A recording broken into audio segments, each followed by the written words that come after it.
Hello friends, स्वागत है आप सभी का हमारे यूट्यूब चैनल में। तो फ्रेंड्स, आज हम यहाँ पर करने वाले हैं ये चैप्टर जो कि एवरेज है, यानी कि औसत।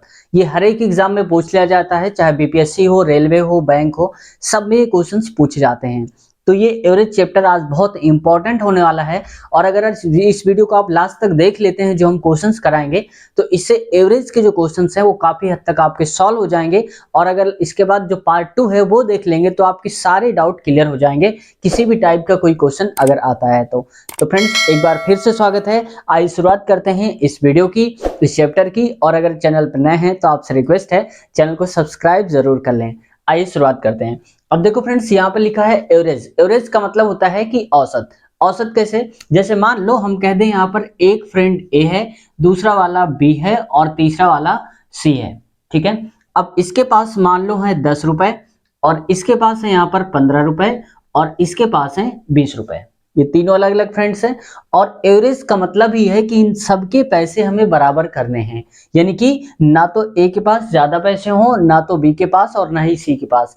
किसी के पास ना ज्यादा पैसे हो ना कम पैसे हो, सबके साथ बराबर बराबर पैसे हो सबके पास। अब देखो यहाँ पर अगर हम ये कह दें तो ये तो 10 है, और इसके बाद क्या है? बी। अभी कॉन्सेप्ट समझ रहे हैं, हम क्वेश्चन पे नहीं आ रहे हैं, क्योंकि हर एक चीज का कॉन्सेप्ट समझेंगे तब हम आगे बढ़ेंगे। तो कॉन्सेप्ट पे चल रहे हैं, ठीक है। आप ये मत सोचिए कि क्वेश्चन क्यों नहीं करा रहे हैं, क्वेश्चन कराएंगे।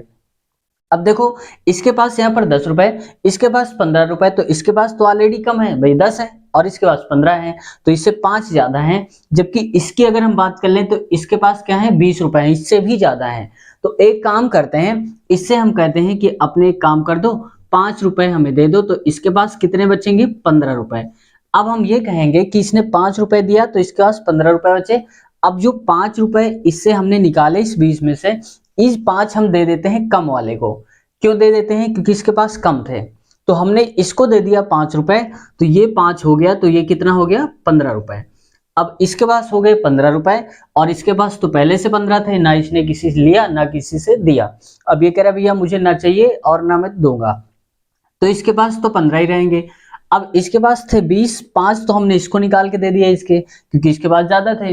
अब हमने क्या करा कि इसके पास भी अब 15 ही तो बचेंगे इसके पास। तो देखो, तीनों की सेम सेम सेम आ रहा है। और जब हर किसी के पास बराबर बराबर पैसे आते हैं, ये मत आप सोचना कि 15 15 ही आएगा हमेशा, ऐसा नहीं है। हमने एक एग्जांपल लिया, हो सकता है 20 20 आ रहा हो, 100 100 आ रहा हो, कुछ भी आ सकता है, लेकिन सबकी जो वैल्यू होगी वो सेम होगी, वही हमारा एवरेज होता है। तो अब इनका एवरेज कितना है? 15। एवरेज का मतलब क्या हुआ? सबके पास बराबर बराबर कितने कितने रुपए हैं, तो 15 15 रुपए हैं। तो हम कहेंगे हमारा जो एवरेज निकल के आएगा, यानी कि जो औसत होगा, वो कितने रुपए आ जाएगा? 15 रुपए आ जाएगा। ठीक है। अब एक एग्जांपल और लेते हैं, फिर हम अपने क्वेश्चन की तरफ चलेंगे। जो मान लो इसके पास यहाँ पर है 25 रुपए, इसके पास है 50 रुपए, और इसके पास है यहाँ पर मान लो कि इसको कर देते हैं यहाँ पर 45 रुपए। ठीक है, इतने रुपए हो गए। अब देखो, इसके पास तो सबसे कम है। अब आप ये मत सोचिएगा कि इसके पास हमेशा कमी क्यों रहते हैं, तो ऐसा नहीं है, गरीब नहीं है। अब देखो, सबसे ज्यादा पैसे किसके पास? बी के पास। तो ये तो बात फिक्स हो गई कि ये पैसे देगा, किसी न किसी को देगा, क्योंकि इसके पास ज्यादा पैसे इन तीनों में से। भाई दोनों ने मिलकर खाना खाया होगा, तो सबको बराबर बराबर पैसे देने पड़ेंगे ना। तो अब यहाँ पर देखो, मान लो हम इससे क्या कर लेते हैं, निकाल लेते हैं यहाँ से 10 रुपए। ठीक है, तो ये कितना बचेगा? 10 निकालेंगे तो बचेगा 40 रुपए। तो इसने जो 10 रुपए निकाले हैं हमने, इसको हम दे देते हैं। ठीक है, तो ये कितना हो जाएगा? 10 यहाँ ऐड करेंगे तो ये हो जाएगा 35 रुपए, और इसके पास बचेंगे 40 रुपए, इसके पास बचेंगे 45 रुपए। अब बताओ, क्या बराबर बराबर पैसे हैं? नहीं है। अब ये कहेगा मेरे पास, ए वाला बोलेगा कि मेरे पास तो अभी पैसे कम है, बी वाले के पास 40 है, और ये कहेगा इसके पास ज्यादा है। तो जिसके पास ज्यादा पैसे होंगे वो कम वाले को देगा। तो अगर ये कहता है कि क्या एक काम करो, मैं अपने 5 रुपए तुमको नहीं दूंगा, क्योंकि दे दूंगा तो ये 45 हो जाएगा और ये 40 हो जाएगा, ये छोटा ही रह जाएगा। तो कह रहा है कि मेरे पास 5 रुपए ज्यादा है। 5 क्यों? क्योंकि इसके बराबर अगर हो जाएंगे तो 5 ये इधर से देगा इसको, तो 5 इसमें ऐड करेंगे तो ये बन जाएगा 40 रुपए, और 40 इसके पास पहले से थे, और 45 से 5 दे दिया इसको। ठीक है, तो ये कितना हो जाएगा? 40 रुपए। इसका मतलब कि अब इन तीनों के पैसे बराबर हो गए, और बराबर कितने हो गए? 40 40 40। तो जितने पैसे सबके पास बराबर बराबर हैं, उसी को हम बोल देते हैं एवरेज। यानी कि इन तीनों का, ए बी सी का एवरेज क्या हो जाएगा?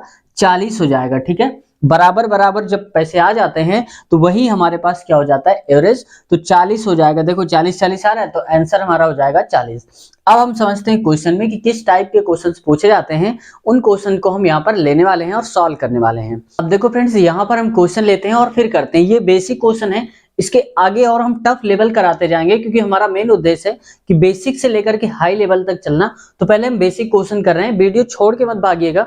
आप समझें कि इतने आसान क्वेश्चन करा रहे हैं, तो ये समझना बेहद जरूरी है। अब देखो यहाँ पर क्या है कि संख्याएं दे रखी है 30, 38, 22 को औसत ज्ञात करना है, यानी कि इन संख्याओं का यहाँ पर कर लो का, ठीक है, संख्याओं का औसत ज्ञात करना है। तो औसत ज्ञात करने के लिए एक फॉर्मूला सिंपल सा होता है, ये अभी तो हमने फॉर्मूला बता रहे हैं, लेकिन आगे आने वाले क्वेश्चन में हम फॉर्मूला नहीं, बिना फॉर्मूलों के हम विद इन सेकंड में सॉल्व करेंगे। तो पहले हम बेसिक जानेंगे इसलिए।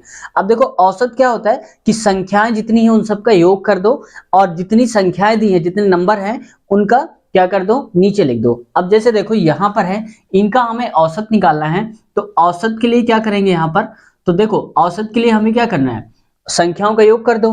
तो योग का मतलब क्या हो गया, 30 प्लस 38 प्लस 22 दिया है, और कितनी संख्या है, 1 2 3, तीन संख्या है टोटल। देखो 30 38 22, तो 3 हो गई, तो यहाँ पर नीचे लिख दो 3। अब इसको अगर हम ऐड करेंगे तो कितना हो जाएगा, यहाँ पर ये हो जाएगा टोटल 90, ठीक है। तो 90 कर दो और नीचे कर दो 3। अब इसको अगर काटोगे, 3 एक नम 3, 3 3 9 होता है, 0 आएगा, तो यहाँ पर कितना आएगा, जाएगा 30।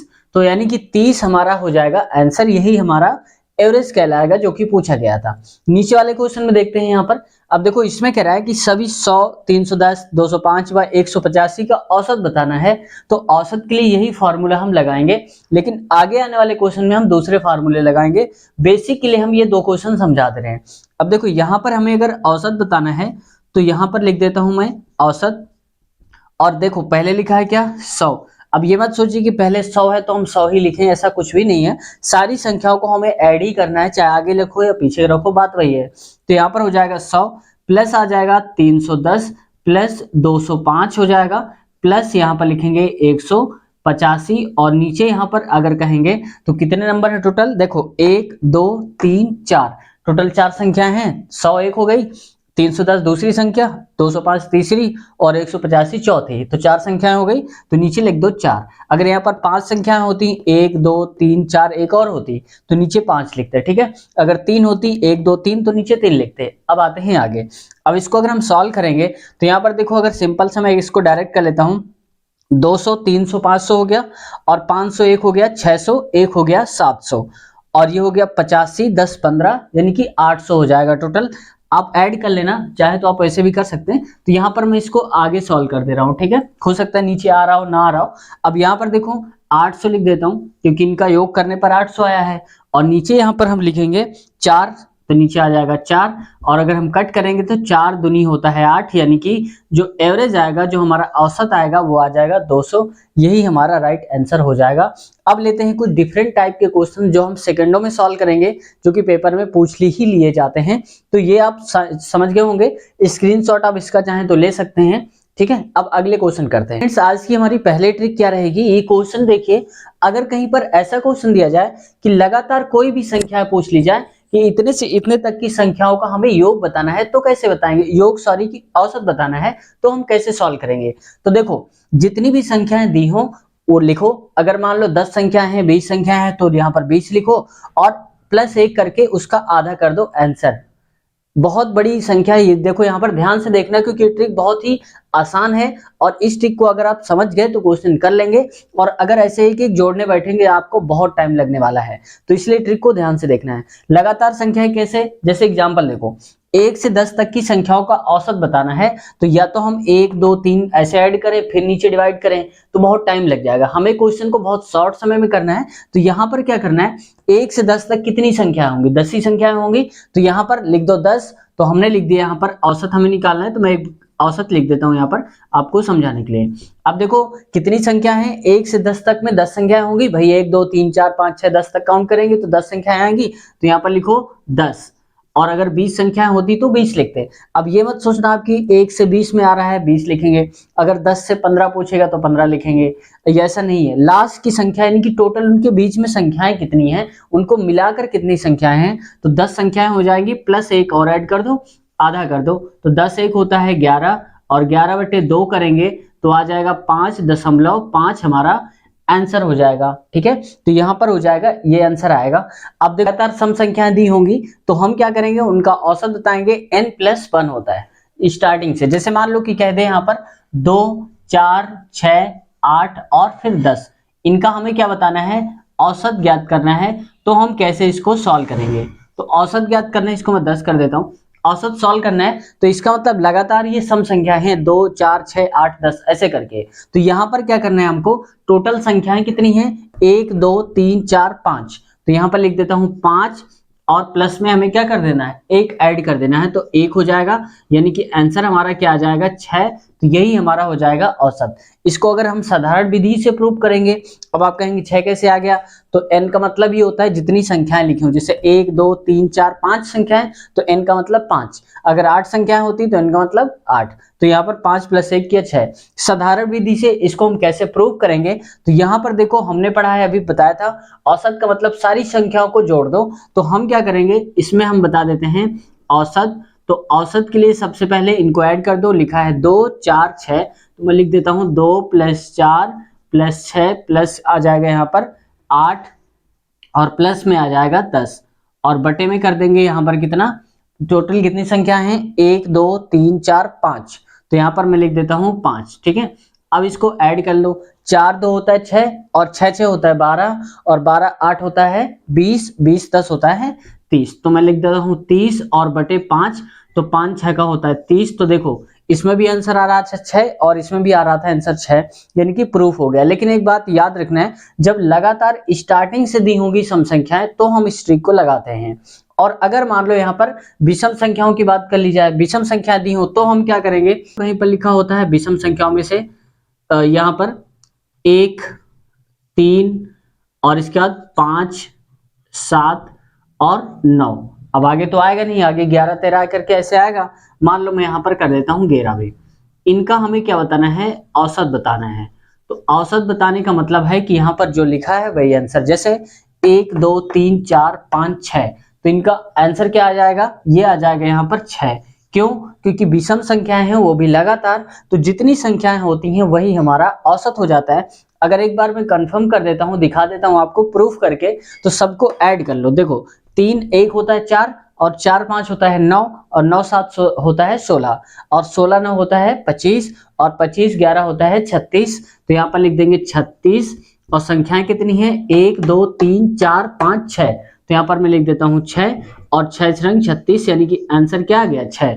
इसमें भी आंसर आ रहा था 6, इसमें भी आ रहा है 6, यानी कि लगातार विषम संख्याएं होंगी, तो जितनी विषम संख्याएं लगातार होंगी 8 10 15 20, तो उसका आंसर वही आएगा। अगर लगातार 10 संख्याएं विषम में तो 10 आंसर, लगातार 15 विषम संख्या है तो 15 आंसर, कब, एवरेज। और अगर सम संख्याओं की बात करें तो जितनी सम संख्याएं हैं प्लस 1 कर दो। जैसे मान लो लगातार 25 सम संख्याएं बताई जाए तो 25 + 1 यानी कि 26, तो उसका आंसर क्या आएगा, 26 आएगा, कब, सम संख्याओं में। तो उम्मीद है ये क्वेश्चन आज आप समझ गए होंगे। इसके आगे की जो क्वेश्चन है वो हम नए पार्ट में लेंगे, अगले पार्ट में लेंगे, और उम्मीद करता हूँ ये वीडियो आपको काफी हेल्पफुल लगी होगी। और इसमें आपको क्या लगता है, क्या सजेशन है, आप कुछ कहना चाहते हैं, क्या सुधार होना चाहिए इस वीडियो में, कमेंट सेक्शन में जरूर बताएं। तो फ्रेंड्स आपके लिए क्वेश्चन छोड़ के जाता हूं यहाँ पर कि लगातार अगर हम कह दें लगातार 8 सम संख्याएं जो हैं, सम संख्याओं का हमें औसत बताना है। ठीक है, क्या सम संख्याओं का औसत बताना है, ये बताना है आपको। कमेंट सेक्शन में कमेंट करके देखते हैं किसका जवाब सही आता है। लगातार 8 सम संख्याओं का औसत क्या होगा, ये आंसर में आपको बताना है। तो फ्रेंड्स अगर वीडियो पसंद आई है तो चैनल को सब्सक्राइब कर लें। मिलते हैं नेक्स्ट वीडियो में नए पार्ट के साथ, तब तक के लिए टेक केयर, बाय बाय।